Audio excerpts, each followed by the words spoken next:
Recording by Wayne Cook. Chapter 22. Helvoetsluis. The weather in the end considerably worsened. The wind sang in the shrouds, the sea swelled higher, and the ship began to labor and cry out among the billows. The song of the leadsman at the chains was now scarce ceasing, for we thrid all the way among shoals. About 9 in the morning, in a burst of wintry sun, between two squalls of hail, I had my first look of Holland. A line of windmills burling in the breeze. It was, besides, my first knowledge of these daft-like contrivances, which gave me a near sense of foreign travel and a new world in life. We came to an anchor about 11:30, outside the harbor of Helvoetsluis, in a place where the sea sometimes broke and the ship pitched outrageously. You may be sure we were all on deck, save Mrs. Geeby, some of us in cloaks, others mantled in the ship's tarpaulins, all clinging on by ropes, and jesting the most like old sailor folk that we could imitate. Presently a boat, that was backed like a pant crab, came gingerly alongside, and the skipper of it hailed our master in the Dutch. Thence Captain Sang turned, very troubled-like, to Catriona, and the rest of us crowding about, the nature of the difficulty was made plain to all.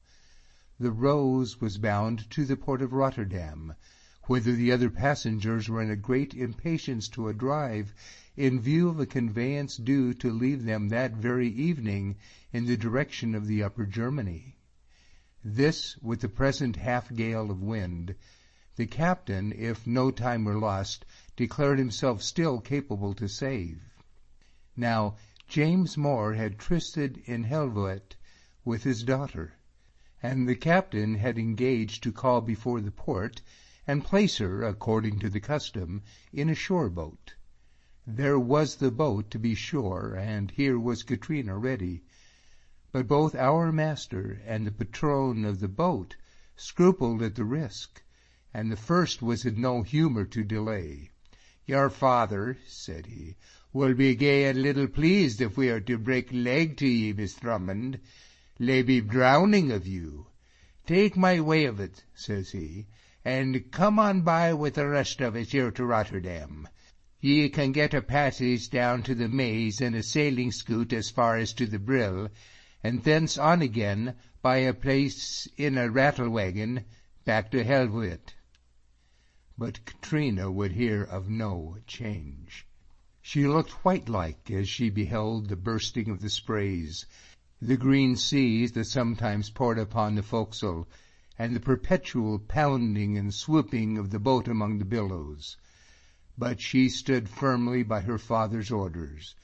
"My father, James Moore, will have arranged it so," was her first word and her last.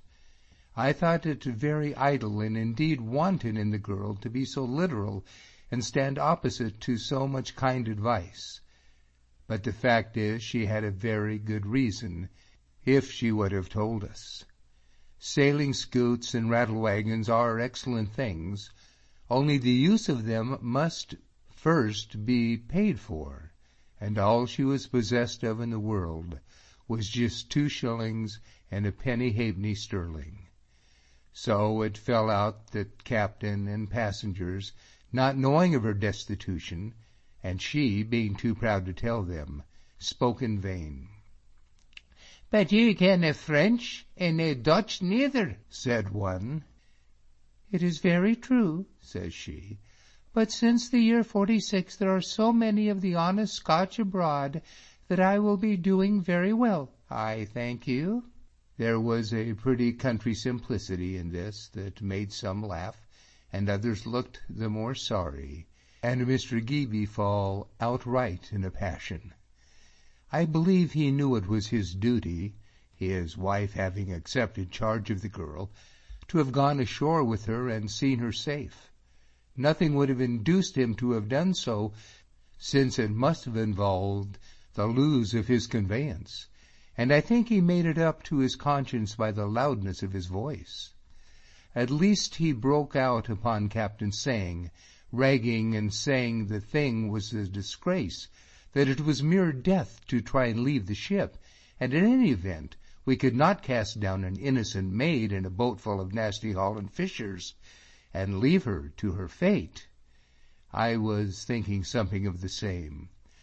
Took the mate upon one side, arranged with him to send my chests by Trackscoot to an address I had in Leyden, and stood up and signalled to the fishers. "I will go ashore with the young lady, Captain Tsang," said I. "It is all one what way I get to Leyden," and leaped at the same time into the boat, which I managed not so elegantly but what I fell with 2 of the fishers in the bilge. From the boat the business appeared yet more precarious than from the ship. She stood so high over us, swinging down so swift, and menaced us so perpetually with her plunging and passaging upon the anchor cable. I began to think I had made a fool's bargain, that it was merely impossible Catriona could be got on board to me, and that I stood here to be set ashore at Helvoet all by myself, and with no hope of any reward but the pleasure of embracing James Moore, if I should want to. But this was to reckon without the lass's courage. She had seen me leap with very little appearance, however much reality, of hesitation. To be sure, she was not to be beat by her discarded friend.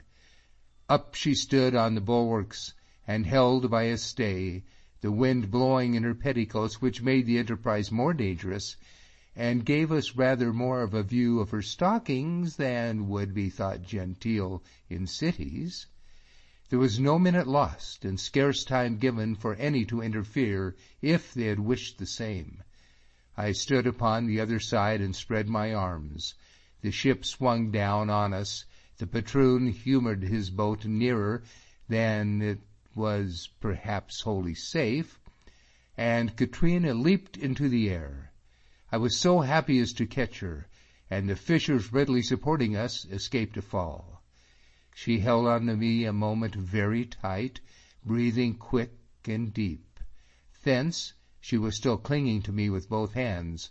We were passed aft to our places by the steersman, and Captain Tsang and all the crew and passengers cheering and crying farewell. The boat was put about for shore.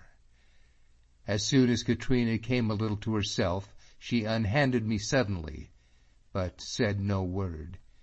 No more did I, and indeed the whistling of the wind and the breaching of the sprays made it no time for speech, and our crew not only toiled excessively, but made extremely little way, so that the Rose had got her anchor and was off again before we had approached the harbour mouth.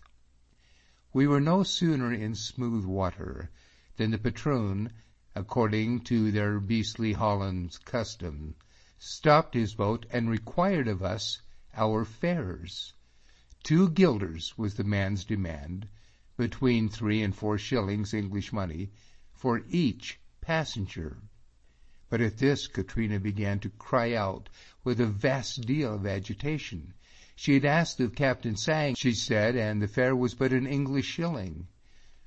"Do you think I will have come on board and not asked first?" cries she.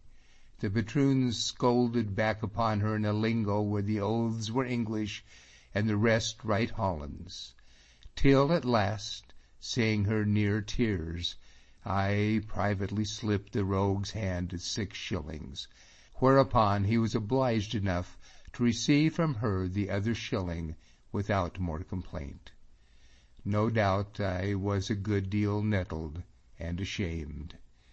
I like to see folk thrifty, but not with so much passion, and I dare say it would be rather coldly that I asked her, as the boat moved on again for shore, where it was that she was trysted with her father. "He is to be inquired of at the house of one Sprott, an honest Scotch merchant," says she, And then, with the same breath, "I am wishing to thank you very much. You are a brave friend to me." "It will be time enough when I get you to your father," said I, little thinking that I spoke so true. "I can tell him a fine tale of a loyal daughter."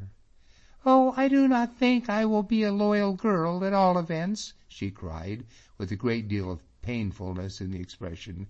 "I do not think my heart is true." "Yet there are very few that would have made that leap, and all to obey a father's orders," I observed. "I cannot have you to be thinking of me so," she cried again. "When you had done the same, how would I stop behind? And in all events, that was not all the reasons." Whereupon, with a burning face, she told me the plain truth upon her poverty. "Good guide us!" cried I. "What kind of draft-like proceeding is this, to let yourself be launched on the continent of Europe with an empty purse? I count it hardly decent, scant decent," I cried. "You forget James Moore, my father, is a poor gentleman," said she. "He is a hunted exile." "But I think not all your friends are hunted exiles," I exclaimed. "And was this fair to them that care for you? Was it fair to me? Was it fair to Miss Grant that counseled you to go, and would be driven horn mad if she could hear of it? Was it even fair to these Gregory folk that you were living with, and used you lovingly? It's a blessing you have fallen in my hands. Suppose your father hindered by an accident, what would become of you here? And you and your Lilone in a strange place? The thought of the thing frightens me," I said. "I will have lied to all of them," she replied. "I will have told them all that I had plenty. I told her, too. I could not be lorning James Moore to them."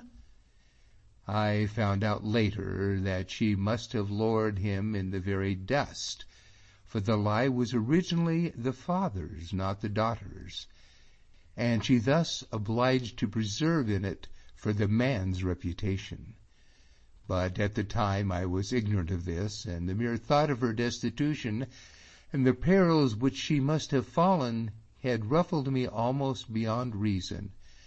"Well, well, well," said I, "you will have to learn more sense." I left her mails for the moment in an inn upon the shore, where I got directions for Sprott's house in my new French, and we walked there. It was some little way, beholding the place with wonder as we went. Indeed, there was much for Scots folk to admire, canals and trees being intermingled with the houses, each within itself, of a brave red brick, the color of a rose, with steps and benches of blue marble at the cheek of every door, and the whole town so clean you might have dined upon the causeway. Sprott was within, upon his ledgers, in a low parlor very neat and clean, and set out with china and pictures, and a globe of the earth in a brass frame. He was a big, shafted, ruddy, lusty man, with a crooked, hard look to him, and he made us not that much civility as to offer a seat. "Is James Moore McGregor now in Helvoet, sir?" says I. "I ken nobody by such name," says he, impatient-like. "Since you are so particular," says I will amend my question, and ask you where we are to find in Helvoet one James Drummond, alias McGregor, alias James Moore, late tenant of Ivernkilly." "Sir," says he may be in hell for what I ken, and for my part I wish he was." "The young lady is that gentleman's daughter, sir," I said, "before whom I think you will agree with me it is not very becoming to discuss his character." "I have nothing to make either with him, or her, or you," cries he in his gross voice.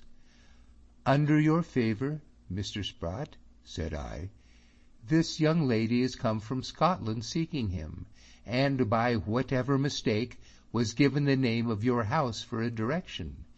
An error it seems to have been, but I think this place both you and me, who am but her fellow traveller by accident, under a strong obligation to help our countrywoman." "Will you ding me daft?" he cries. "I tell you I ken nothing, and care less either for him or his breed. I tell you the man owes me money." "That may very well be, sir," said I, who was now rather more angry than himself. "At least I owe you nothing. The young lady is under my protection, and I am neither at all used with these manners, nor in the least content with them." As I said this, and without particularly thinking what I did, I drew a step or two nearer to his table, thus striking by mere good fortune on the only argument that could at all affect the man. The blood left his lusty countenance. "For the Lord's sake, dinna be hasty, sir," he cried. "I am truly wishful no to be offensive, but ye ken, sir, I'm like a wheen good-natured, honest, canty old fellows. My bark is worse now than my bite. To hear me, ye must whiles fancy I was a wee thing dour, but na, it's a kind old fellow at heart, Sandy Sprott, and ye could never imagine the fake and fash this man has been to me." "Very good, sir," said I. "Then I will make that much freedom with your kindness as to trouble you for your last news of Mr. Drummond." "You're welcome, sir," said he. "As for the young lady, my respects to her. He'll just have clean forgotten her. I ken the man, you see. I have lost siller by him ere now. He thinks of nobody but just himself, clan, king, or daughter. If he can get his whimful, he would give him the goodbye, aye, or his correspondent either. For there's a sense in whilk I may be nearly almost said to be his correspondent. The fact is, we are employed together in a business affair, and I think it's like to turn out a dear affair for Sandy Sprott. The man's as good as my partner, and I give ye my word I ken nothing by where he is. He might be coming here to Helvoet, he might be coming here the morn, he might not come for a 12-month. I would wonder at nothing, or just at the ae thing, and that's if he was to pay me my siller. You see what way I stand with it, and it's clear I'm no very likely to meddle up with the young lady, as ye ca' her. She canna stop here, that's ae thing for sure. Dood, sir, I'm a lone man, and if I was to take her in, it's highly possible the Hellicat would try and gar me marry her when he turned up." "Enough of this talk," said I. "I will take the young lady among better friends. Give me pen, ink, and paper, and I will leave here for James Moore the address of my correspondent in Leyden. He can inquire from me where he is to seek his daughter." This word I wrote and sealed, which while I was doing, Sprott of his own motion made a welcome offer, to charge himself with Miss Drummond's mails, and even send a porter for them to the inn. I advanced him to that effect $1 or $2 to be a cover, and he gave me an acknowledgment in writing of the sum. Whereupon, I giving my arm to Catriona, we left the house of this impalatable rascal. She had said no word throughout, leaving me to judge and speak in her place.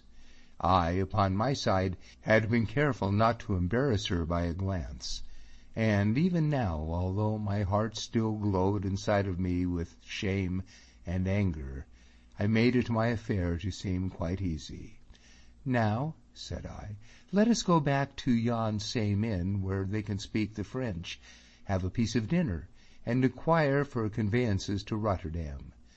I will never be easy till I have you safe again in the hands of Mrs. Geeby." "I suppose it will have to be," said Catriona, "though whoever will be pleased. I do not think it will be her. And I will remind you this once again that I have but 1 shilling and 3 bobbies." "And just this once again," said I will remind you it was a blessing that I came alongst with you." "What else would I be thinking all this time?" says she, and I thought weighed a little on my arm.